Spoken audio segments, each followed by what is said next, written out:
Good morning, 8th English medium students. So, we are discussing about national integration. Okay, in our last video, I just told you the meaning of national integration.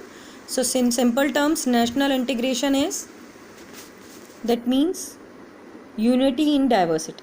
Okay, there are the feeling of oneness, irrespective of caste, creed, religion, language. So, the mutual understanding about different religions, different languages among the citizen of a nation is known as national integration.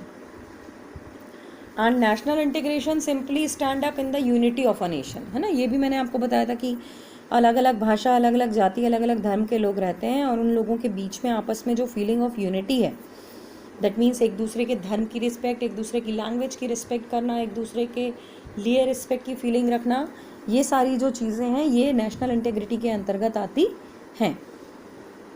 National integration में 2 types of integration होता है या 2 type of unity होती है. एक unity है जो कि अपने सेम कास्ट, सेम पीपल्स के लिए, सेम कल्चर फॉलो करने वाले लोगों के लिए होती है.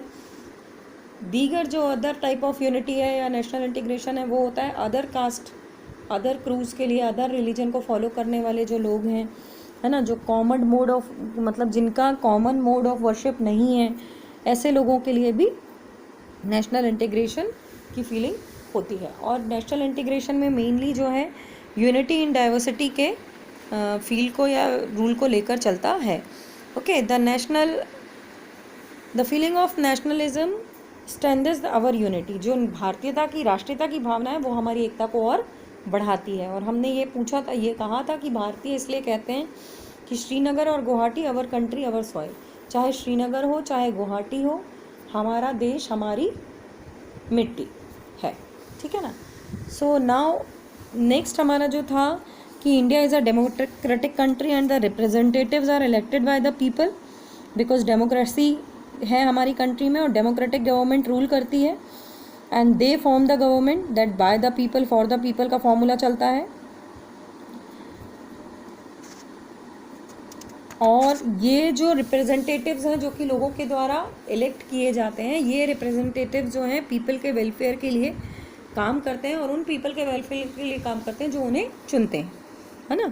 सो हमारे इंडियन कॉन्स्टिट्यूशन में फंडामेंटल राइट्स प्रोवाइड किए गए हैं, जो कि 11th क्लास में भी आपने पढ़ा था कि कॉन्स्टिट्यूशन जो है उसमें मेन फीचर में फंडामेंटल राइट्स आते हैं.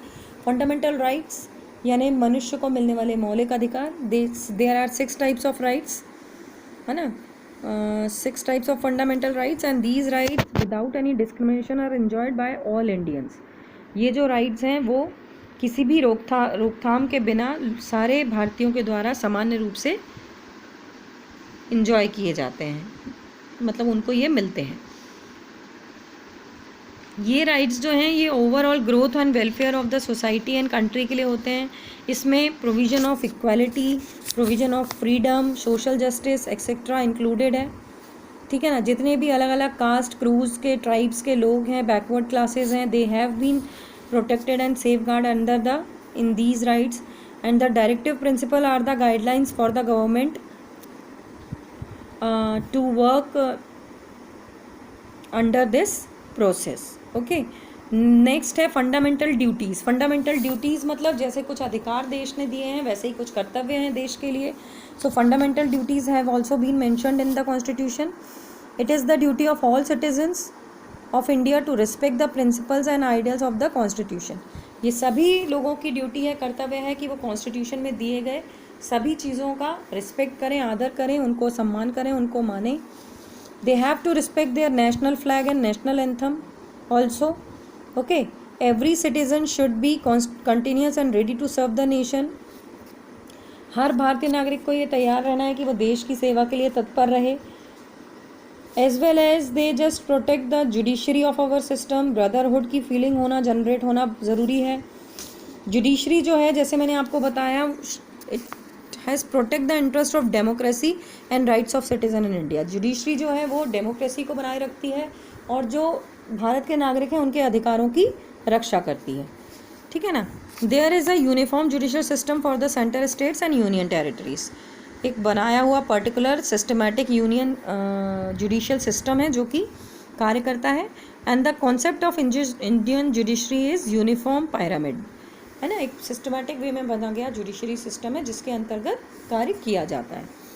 सेक्युलरिज्म है, हमारे कॉन्स्टिट्यूशन में डिक्लेयर किया है कि India is a secular state, that means it has followers of different religions, have their own different religious freedoms,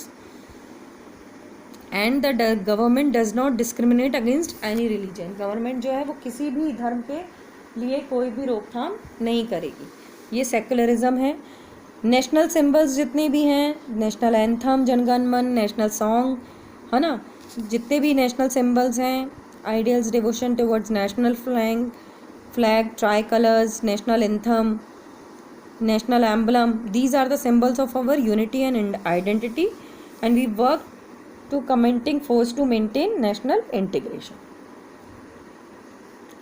Then tourism and national integration. tourism right from the beginning, यानी कि जो tourism है, tourism यानी एक स्थान से दूसरे स्थान जो घूमने की बात है, ये इम्पॉर्टेंट फैक्टर है नेशनल इंटीग्रेशन के लिए। टूरिज़्म हेल्प करता है एक देश से दूसरे देश तक यूनिटी को स्थापित करने के लिए, है ना। लोग जो हैं वो दूसरों के कैरेक्टर्स को, दूसरों के कल्चर्स को समझते हैं, इकोनॉमी एंड इंडस्ट्री की कंडीशंस को समझते हैं। इस तरीके से क्या होता है, एक इंटीग्रिटी, एक यूनिटी की फीलिंग डेवलप होती है। उसके साथ ही साथ जो डिस्क्रप्टिव फोर्सेस हैं, दैट मीन्स कि some people for self gain promote feeling of religion, caste, language and region, this creates a situation of conflict. कुछ लोग हैं जो अपने स्वार्थ के लिए भेदभाव करते हैं, भाषा का भेदभाव, जाति का भेदभाव, धर्म का भेदभाव, और इसके रूप में वो टेंशन क्रिएट करते हैं सोसाइटी में, और कहना चाहिए कॉन्फ्लिक्ट्स होते हैं, संघर्ष होते हैं। और इन सिचुएशन के वीकेंड्स को कंट्री की यूनिटी और इंटीग्रिटी जो है वो इन चीज़ों के द्वारा बाधित होती है या कमज़ोर होती है, जिसमें नॉर्मल जो डिस्क्रिप्शन फोर्सेस हैं जो डिस्क्रप्ट करती हैं वो है कम्युनलिज्म। अपनी कम्युनिटी को बढ़ावा देना, चाहे वो मुस्लिम हो, हिंदू हो, सिख हो, ये लोगों के अंदर बैर की भावना जनरेट करता है। लिंग्विज्म में नॉर्मली मैनी लैंग्वेजेस और डायलेक्ट्स जो हैं, तो अपनी लैंग्वेज को सुपीरियरिटी देना कि हमारी लैंग्वेज श्रेष्ठ है, हमारी भाषा श्रेष्ठ है, और दूसरों की भाषा को इग्नोर करना। सेम एज जो कास्टिज्म है, ये भी जातिवाद जो है, ये भी लोगों के अंदर मुश्किल जनरेट करता है और इंटीग्रिटी की फीलिंग को, यूनिटी की फीलिंग को डिस्ट्रॉयड करता है। टेररिज्म जो है लोगों के अंदर, टेररिज्म भी एक वायलेंस और कॉमेट डिवास्टिंग एक्टिविटी है जो कि कंट्री में नॉनसेंस क्रिएट करता है और वायलेंस क्रिएट करता है, और अंडर दिस ये मतलब इंटीग्रिटी को, नेशनल यूनिटी को हार्म पहुंचाता है। सेपरेटिज्म, दैट मीन्स कि सेपरेट करना, अपने फंडामेंटल राइट्स को अलग से देखना, अपने लिए प्रायोरिटी को मांगना, है ना, अपनी कंट्री मतलब अपनी लैंग्वेज, अपनी कम्युनिटी या अपने पीपल्स के लिए अलग से डिमांड्स रखना एंड ऑल, ये सेपरेटिज्म है। तो ये भी क्या है, नेशनल यूनिटी और इंटीग्रिटी को प्रॉब्लम में लाता है। तो the tendency of separation is a major challenge, है ना, to the unity of country. And ये जो है वो नॉर्मली सोशल जस्टिस और एक दूसरे के लिए अच्छी फीलिंग्स, एक दूसरे की कम्युनिटी के लिए अच्छी फीलिंग्स, रिस्पेक्ट के थ्रू ही जो है ये इस तरह की यूनिटी और इंटीग्रिटी को बनाया जा सकता है। Okay students, so here we completed our lesson 4, national integration. The explanation of the lesson is now completed, and further exercise and question answers we will discuss in our next video.